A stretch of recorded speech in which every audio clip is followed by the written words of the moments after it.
Hello, कैसे हैं आप सभी। पूरा उम्मीद और विश्वास कि आप सभी स्वस्थ हैं, मस्त हैं, तंदुरुस्त हैं और आप अपनी परीक्षाओं की जमकर तैयारी भी कर रहे हैं। आज की यह क्लास क्लास 12 के आर्ट्स वालों के लिए है और जिनका सब्जेक्ट है सोशोलॉजी, जिसे आप हिंदी में समाजशास्त्र के नाम से जानते हैं। इसका एक वीडियो ऑलरेडी अपलोड है यूट्यूब पे, आप देखे होंगे कि उसमें 10 क्वेश्चन हम आपको क्लास में ही याद करवाए हैं। तो आज के इस क्लास में और 10 क्वेश्चन हम लोग याद करेंगे और ये सोशोलॉजी का पार्ट 2 है, यानी 11 से लेके 20 तक के प्रश्नों को आप क्लास में ही याद करेंगे, इस बात की फुल्ली गारंटी होगी। ठीक है, आइए क्वेश्चन नंबर 1 आज का हम लोग देखते हैं कि अति पिछड़ा वर्ग किन्हें कहा जाता है। अति पिछड़ा वर्ग किन्हें कहा जाता है, जिसे आप इंग्लिश में ओबीसी के नाम से भी जानते हैं। आपको पता होगा कि सरकार 1991 में जातिकरण का बंटवारा यानी कि वर्गीकरण किया था। तो उसी में ओबीसी कास्ट को भी एक बनाया गया था, जिसे अति पिछड़ा वर्ग कहा जाता है। आखिर ये है क्या? अति पिछड़ा वास्तव में सामान्य यानी कि जनरल कैटेगरी के तरह ही लोग होते हैं, लेकिन इनकी शिक्षा थोड़ी कम होती है, इनके पास पैसा थोड़ा कम होता है, इसीलिए इनको जनरल कैटेगरी में ना रख के इनका एक अलग कैटेगरी ही बना दिया गया, जिसका नाम रख दिया गया ओबीसी या अति पिछड़ा। अब आपसे कोई पूछे भाई अति पिछड़ा वर्ग किन्हें कहा जाता है, तो सरकार सामान्य वर्ग को ही बांट कर एक अलग वर्ग में रखा, जिसको ओबीसी कहा गया। क्यों कहा गया? तो ये सामान्य वर्ग के तरह ही लोग होते थे, लेकिन इनके पास पैसे की थोड़ी सी कमी थी। इनका क्या हुआ था, तो शिक्षा थोड़ा सा कम था, इसीलिए। ठीक है, बाकी सामान्य कैटेगरी के लोग के तरह ही ये लोग होते हैं, बस इतना याद रखिएगा। ओबीसी में आदमी जो जनरल में होता है, जो ओबीसी में ही होता है, लेकिन क्या होता है, तो तनी पैसा और शिक्षा के कमी है ओबीसी लोगों के पास। ठीक है सर, चलिए, वेरी गुड। दूसरा क्वेश्चन है कि बिहार विद्यार्थियों से संबंधित बिहार सरकार की 2 योजनाएं लिखें। बिहार सरकार विद्यार्थियों के लिए कौन सी ऐसी 2 योजनाएं चलाई है जिससे विद्यार्थियों को लाभ हो सके। भाई पहला तो हम कहेंगे स्टूडेंट क्रेडिट कार्ड योजना। स्टूडेंट क्रेडिट कार्ड योजना का होता है तो जिसमें सरकार विद्यार्थियों को पढ़ने के लिए 4 लाख तक की लोन देती है, जिसे आप भारत में कहीं भी जाके पढ़ सकते हैं। दूसरी है कि प्रोत्साहन छात्रवृत्ति योजना।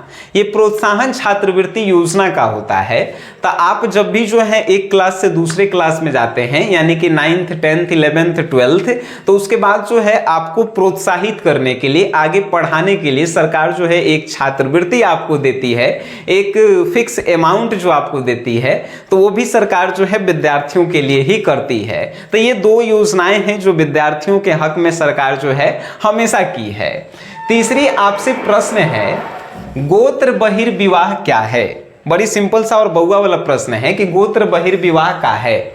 आप सुने होंगे जब हमनी के लड़का लड़की देखे जाते हैं तो अपन माता जी, पिताजी या दादा दादी के रिलेशन में हम लोग शादी नहीं करके दूसरे रिलेशन में करते हैं, तो उसी को कहते हैं गोत्र बहिर्विवाह। कहने का मतलब पापा, मम्मी, दादी और दादा के रिलेशन से अलग जब हमनी के शादी करते हैं तो उसे ही गोत्र बहिर्विवाह के नाम से हम लोग जानते हैं। बिल्कुल, इस सब बउआ वाला क्वेश्चन है। आपके प्रश्न में एगो आया कि महर के 2 महत्वों को लिखें। समझिए आखिर ये महर है क्या। महर है एगो, समझिए तो सरकार के द्वारा लगाई गई नियम है, जो का है, तो आप सुने होंगे कि मुसलमान भाइयों में क्या होता है कि मुसलमान और जो मुस्लिम औरतें होती हैं उनको उनके पति तलाक दे देते हैं जब मन करता है तब। तो इसी को रोकने के लिए एगो महर का तो एगो साधन लाया गया सरकार के तरफ से। अब ये महर के 2 महत्व का है। तो महर के पहला महत्व है कि ये हमेशा महिलाओं के पक्ष में ही काम करती है, और दूसरा, अगर कोई मुस्लिम पति मुस्लिम महिला को तलाक दे देता है तो उसी समय, तलाक के समय से ही पति को हर्जाना देना पड़ेगा अपनी पत्नी को। बात समझ गए? Very good. नेक्स्ट क्वेश्चन है कि आधुनिकीकरण की 2 परिभाषा लिखें। भाई आखिर ये आधुनिकीकरण है क्या, तनी बताइए। आधुनिकीकरण कहने का मतलब कि पुराने जमाने के चीजों को जो है नया स्तर पे लोगों के सामने प्रस्तुत करना ही आधुनिकीकरण कहलाता है। फॉर एग्जाम्पल, जैसे आप सुने होंगे कि पुराना जमाना में आदमी धोती पहनता है, लेकिन आज उहे धोती को जो है डिजाइन बना के पहन रहा है लुंगी की तरह, तो वो जो है अलग आधुनिकीकरण हो गया।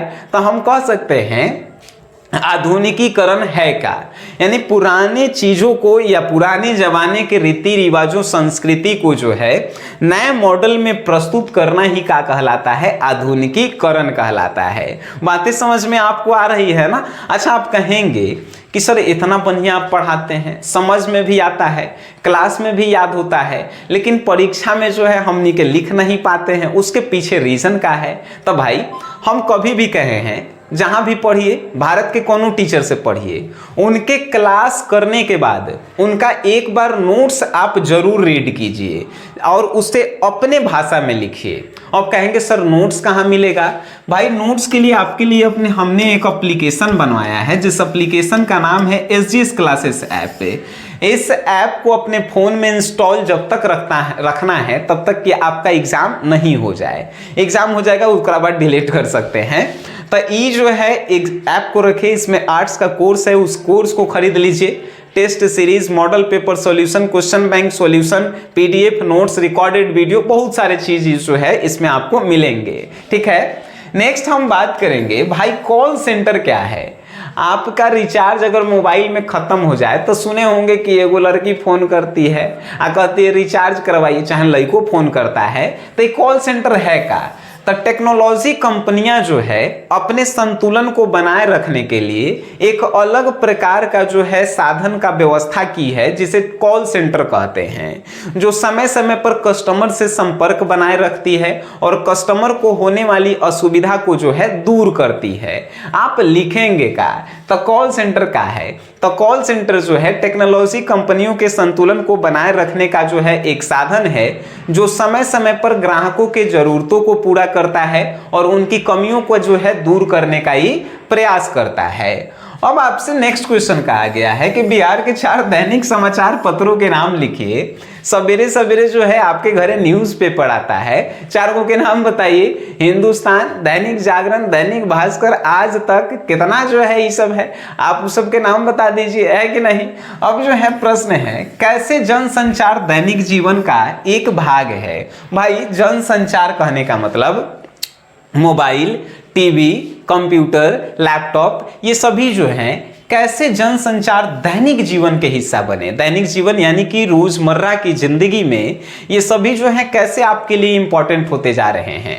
तो हम लोग लिखेंगे कैसे, जनसंचार का जैसे जैसे विकास होते जा रहा है मानव के लिए वो उतना ही जो है उपयोगी होते जा रहा है, और बिना जनसंचार के जो है हम लोगों का विकास असंभव है, क्योंकि हर एक चीजें या तो मैसेज किसी को भेजना हो या कोई सामान जो है एक स्थान से दूसरे स्थान भेजना हो, हम लोग जनसंचार का उपयोग कर रहे हैं। इसी तरह जनसंचार जो है हमारे दैनिक जीवन का जो है हिस्सा बनते जा रहा है। बातें आप समझ रहे हैं ना।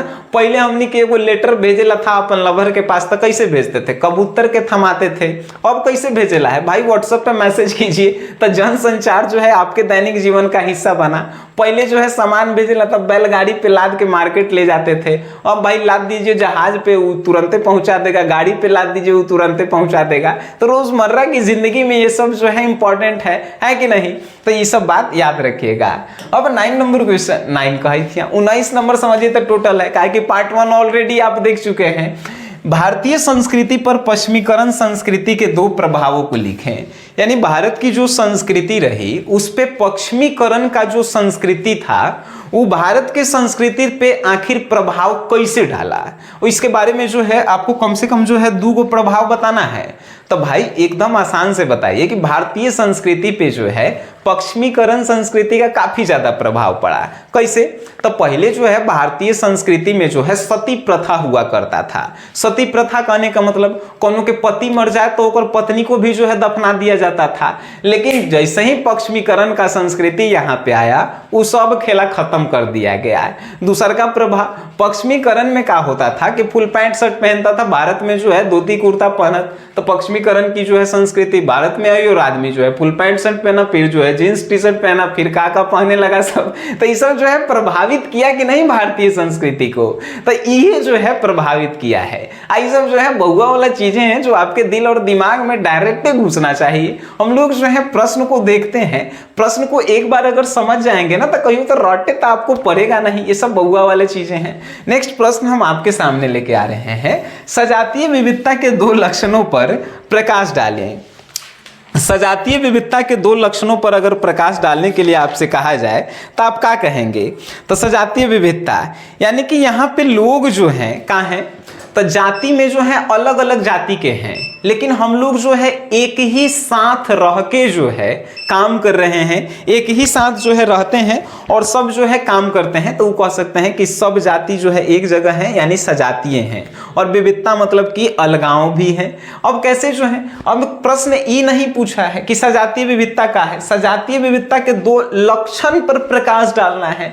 तो सजातीय विविधता के पहला लक्षण कि इसमें श्रेणी एवं परिस्थिति के एक अधिक्रम में संयोजित अनेक जातियों की एक व्यवस्था शामिल होती है, यानी बहुत सारी जातियों को मिलाकर जो है एक व्यवस्था बनाई जाती है, किसमें? तो सजातीय विविधता में। दूसरी है कि इसमें खंडात्मक संगठन मिलते हैं। खंडात्मक संगठन मतलब कि एक एक जाति के आप सुने होंगे कि 7 गो उपजातियां होती है, तो 7 के मिला के एगो संगठन बनावल गई है। औसन औसन बहुत सारा जो है खंडात्मक संगठन जो है आपको देखने को मिलेगा।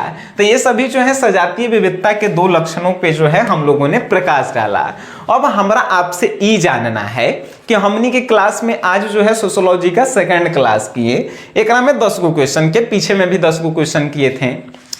कौन ऐसा क्वेश्चन था जो आपके दिल और दिमाग में नहीं घुसा, या आपको भारी लग गया होगा, या आपको समझ में नहीं आया? हमारा तो ऐसा नहीं लगा होगा। अगर ऐसा लगता है वीडियो को एक बार जो है रिपीट मोड में देखिए, यानी दोबारा, और आप जो है ऐप पे जाइए और यहाँ से नोट्स को जो है एक बार जरूर रीड कीजिए। उसके बाद आप देखिए गर्दा मचा के आएंगे एग्जाम में, है कि नहीं? बस ऐसा ही प्यार दुलार जो है आप मेरे ऊपर बरसाएंगे, हम आपके ऊपर बरसाएंगे।